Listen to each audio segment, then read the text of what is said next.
So as you can tell from the thumbnail and title, you already know what it is. We have the Air Jordan 1 Neutral Gray, and I'm excited to open these things up. So let's go ahead and crack this box open and see what they talking about. Welcome back to the channel. What's up with you guys? How you doing? How you been? If you did not know by now, my name is DJ, and this is the DNA Show.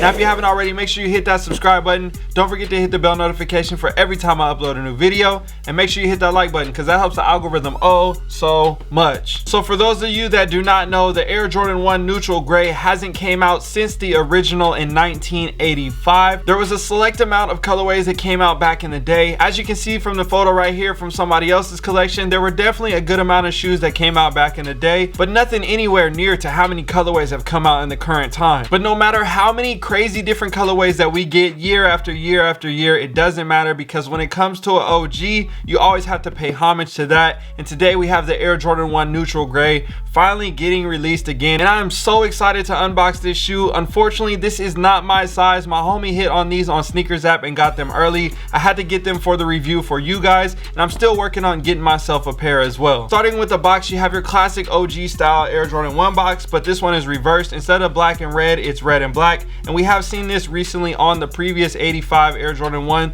the reverse bread that came out last year around the same time of the year. Looking at the size tag, it reads Air Jordan 1 High 85 white neutral gray, retail $200. Opening up the lid of the box right here, you have the same exact paper that you had on the previous one as well. You got your Wings logo with your Jumpman logo and your 23 branding on this paper all over throughout, and then you got a second set of white paper individually wrapping each shoe right here. The last one came with a dust bag as well. I don't see that here in this bag, but it's okay because we got the shoe. So first impressions of this shoe: it's simple, it's clean, I like it. Is this the best colorway of all time? No. Do I like white shoes? Sometimes. Is it a classic? Yes. Do I have to have it in my collection? Yes. So let's go ahead and start breaking down the shoe, and then I'll show the results of what everybody else thinks about it, and then we'll talk about numbers and everything like that at the end of the video. Starting with the outsole, you have your classic OG style Air Jordan 1 outsole. This is different than your OG Air Jordan 1 High, which I have shown in previous videos as well, but this is definitely something we haven't seen in a long time when it comes to the Jordan 1 outsole. It's a lot more narrow, and some people like it, some people don't, but as we know, Nikes typically run narrow, so I understand where they're going with the OG vibe, especially with the cuts on the material on the upper and everything like that. Going to the midsole, you have an all white midsole with the white stitch, and then on the upper you have an all white premium leather, and then you have a gray suede swoosh right here and around the collar as well on the back end of the shoe. You have a gray Air Jordan Wings logo printed on the side, a white and gray Nike Air logo here on the tongue.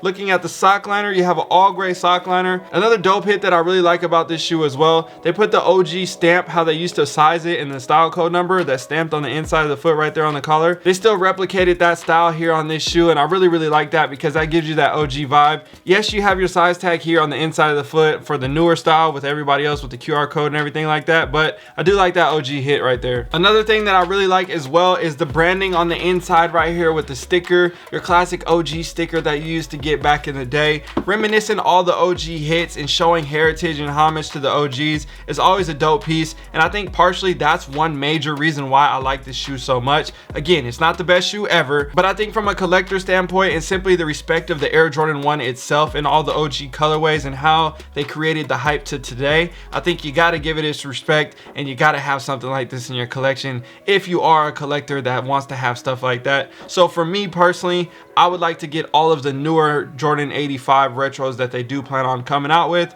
I have the New Beginnings pack pair. I need to get the reverse bread pair. I definitely want these and any other ones that they come out with in the future as well. Another thing to note is you have white laces that come equipped with the sneaker, and then you have an additional pair of gray laces as well, and then you have your little flight information pack right here, just like the OG style that comes with the shoe, to let you know everything about the specs and stuff like that. So I think just giving it its OG style and its OG look and the nostalgia and everything behind it, there's a lot of reasons why a lot of people love this shoe, and obviously it's a very simple and clean shoe that basically anybody could wear. Me being a size 13 13. I personally don't like white shoes in particular as much, simply because the shoe just looks really huge. This right here is a size 10. Imagine a 13, right? That thing's gonna look like a boat. But either way, this is definitely a sneaker I would love to have in my collection. And you already know me, I'm gonna be on SNKRS app trying to get my pair as well. So obviously you can tell my enthusiasm around the sneaker. Let's see what everybody else thinks about it. If you haven't already, make sure you follow me on Instagram so you can participate in the polls, and all the results are always shown here on the video. So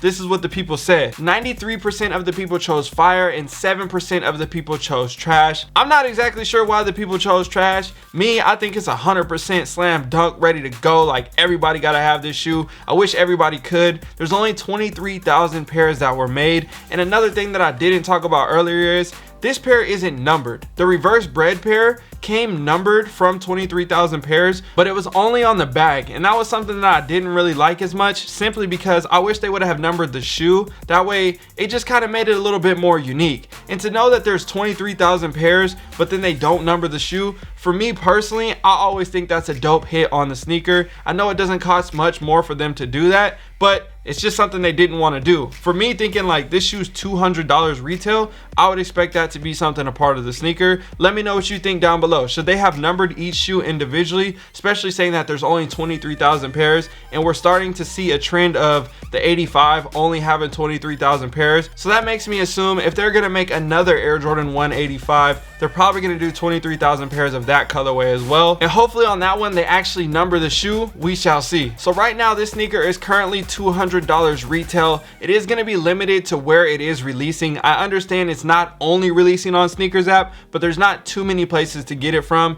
And obviously 23,000 pairs isn't that many, especially saying that they have already done a shock drop and released a bunch of pairs already to the public. So when release date comes, we're going to have to understand that there's definitely not going to be 23,000 pairs on release date, because pairs have already been sent out. So right now, this sneaker is currently going for around $500 to $600 depending on the size. Again, retail is 200 bucks. So some people are like, oh, that's a quick flip or whatever. Me personally, I think this is a hold, because again, I want this for my collection, and I think this is definitely going to be something dope to have down the line, saying that they're not making as many 85 ones as they are regular OG high Air Jordan ones. So I think this is definitely going to be a unique piece to have in the collection. I can't see myself spending $500 or $600 on this shoe, but I would like to get this for retail or somewhere close to that price. So wish me luck, man. Actually, no, wish everybody luck. We all need luck on this one. I hope y'all can get the shoe too. So that's a quick look at the sneaker. Let me know what you guys think down below. I'm excited to hear your comments. Do you like this shoe? Do you not? Do you plan on getting it? Are you gonna pay resale if you don't get it?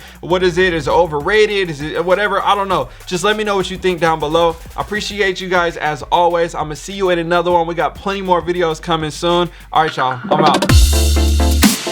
Yo, if you enjoyed this video and you want to make extra money or grow your shoe collection, I want to give you a free video with my 3 tips that were the most powerful, that will help you grow your sneaker collection and make an additional $1,000 to $10,000 a month. All you need to do to get this free video is click on the first link in the description or the comment that's pinned in the comment section. That'll take you to a page where you can enter your email address, and I'll make sure that I send you a video right away. And if you enjoyed this video, again, don't forget to like, comment, share, and subscribe. My name is DJ. I'm signing out. I got to go. I'm gone. Peace.